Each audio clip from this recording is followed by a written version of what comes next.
ಮಾತಾಡದೇ ಇದ್ವಿ ಅವ್ರ ಜೊತೆ. ಅಷ್ಟಾದ್ರೂ ಯಾಕೆ ಕರ್ಕೊಂಡ್ ಬಂದಿದ್ದೀವಿ ಅಂತ ಹೇಳಲಿಲ್ಲ, ಕಾರಣ ಕೊಡ್ಲಿಲ್ಲ. ಹೋಗ್ತೀನಿ ಅಂದ್ರೆ ಇಲ್ಲ ಹೋಗಂಗಿಲ್ಲ, ಈ ರೀತಿ ಮಾಡಿದ್ರು. ಅದಾದ ನಂತರ ಎವ್ರಿ ಮಿನಿಟ್ ಕಮಿಷನರ್ ಒಂದು ಫೋನ್ ಬರ್ತಿತ್ತು. ಯಾರ್ದಂತ ಕೇಳಿದ್ರೆ ಅದು ನಮ್ಮ ಡಿಪಾರ್ಟ್ಮೆಂಟ್ ವಿಷಯ. ಫೋನ್ ಬರ್ತಿತ್ತು, ಅಟೆಂಡ್ ಮಾಡ್ತಿದ್ರು. ನಾವೇನು 10 ರೂಪಾಯಿ ಹೋದ್ರೆ ಆ ರೂಮ್ಗೆ ಹೋಗ್ತಿದ್ವಿ, ನಾವು ಆ ರೂಮ್ಗೆ ಹೋದ್ರೆ ಅವ್ರು ಈ ರೂಮ್ಗೆ ಹೋಗ್ತಿದ್ವಿ. ಈಗ ಮಾಡಿ ಮಾಡಿ ಮಾಡಿ 1:15ವರೆಗೆ ಬಹಳ ಚಿತ್ರ ಹಿಂಸೆ ಕೊಟ್ರು. ಅವರು ಕೂಡ ಒಂದು ಕಂಪ್ಲೇಂಟ್ ಕೊಟ್ರು. ಇದಕ್ಕೆ 0 FIR ಹಾಕಿ ಕೊಡಿ ಅಂದ್ರೆ ಕೊಡ್ಲಿಲ್ಲ.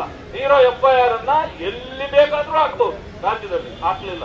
ಅದಾದ್ಮೇಲೆ ನಾವೆಲ್ಲ ತುಂಬಾ ಪ್ರೊಟೆಸ್ಟ್ಗಳು ಮಾಡಿದ್ವಿ. ಅಶೋಕ್ ಅವರು ಬಂದು ವಿರೋಧ ಪಕ್ಷದ ನಾಯಕರು ಕಿರ್ಚಾಡಿ ಎಲ್ಲ ಮಾಡಿದ್ರು, ಲೋಕಲ್ ಲೀಡರ್ಗಳು ಕೂಡ ಕಿರ್ಚಾಡಿದ್ರು. ಏನ್ ಮಾಡಿದ್ರು ಅವ್ರ ತಲೆ ಕಟ್ಕೊಳ್ಳಿಲ್ಲ. ಯಾಕಂತಂದ್ರೆ ಅವ್ರಿಗೆ ಒತ್ತಡ, ಬಹಳ ಒತ್ತಡ ಇತ್ತು. ನಾನು ಹೇಳ್ತಕ್ಕಂಥದ್ದು ಮಾಡಬಾರದ ಅಪರಾಧ ಏನ್ ಮಾಡಿದ್ರು. ಒಬ್ಬ ನಾಯಕನ ಗತಿ ಇಂಥ ಪರಿಸ್ಥಿತಿ ಆದ್ರೆ ಈ ರಾಜ್ಯದಲ್ಲಿ ನನ್ನ ಪಕ್ಷದ ಕಾರ್ಯಕರ್ತರ ಗತಿ ನಾಳೆ ಏನ್ ಆಗ್ಬಹುದು ಅನ್ನೋದನ್ನು ನಾವು ಇವತ್ತೇ ಊಹಿಸ್ತೇವೆ. ಇದಕ್ಕೆ ನಾವು ಪರಿಹಾರ ಕಂಡಿಡ್ಕೊಳ್ಳಿಲ್ಲ ಅಂತಂದ್ರೆ ಕಾರ್ಯಕರ್ತರನ್ನ ನಾವು ಬಲಿ ಕೊಡ್ತಕ್ಕಂಥದ್ದಾಗ್ಬಿಡ್ತದೆ. ಮುಖಂಡರು ಈ ವಿಚಾರದಲ್ಲಿ ಎಚ್ಚರದಿಂದಿರ್ಬೇಕು. ಮಾನ್ಯ ಬಂಧುಗಳೇ, ನಾನು ಹೇಳ್ತೇನೆ, ಅನಾಮತ್ತಾಗಿ ಒಂದು 50 ಜನ ಇನ್ಸ್ಪೆಕ್ಟರ್ ಇದ್ದಾರೆ, ಎಲ್ಲ ಕಡೆಯಿಂದ ಕರ್ಸ್ಕೊಂಡಿದ್ದ. ಅವರು ನಾನು FIR ಕೊಡಿ ಅಂದ್ರೆ ಕೊಡದೆ ಎತ್ತಿ ಎತ್ಕೊಂಡು ಹೋದ್ರು. ಬಾಗಿಲಿಗೆ ಬಡ್ದು ರಕ್ತ ಸುರಿತಾ ಇತ್ತು.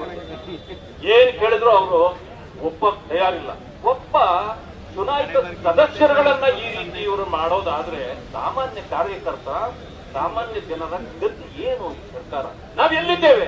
ಯಾವ ದೇಶದಲ್ಲಿದ್ದೇವೆ? ಪಾಕಿಸ್ತಾನದಲ್ಲಿದ್ದೇವ ಇಲ್ಲ ಬಾಂಗ್ಲಾದೇಶದಲ್ಲಿದ್ದೇವ?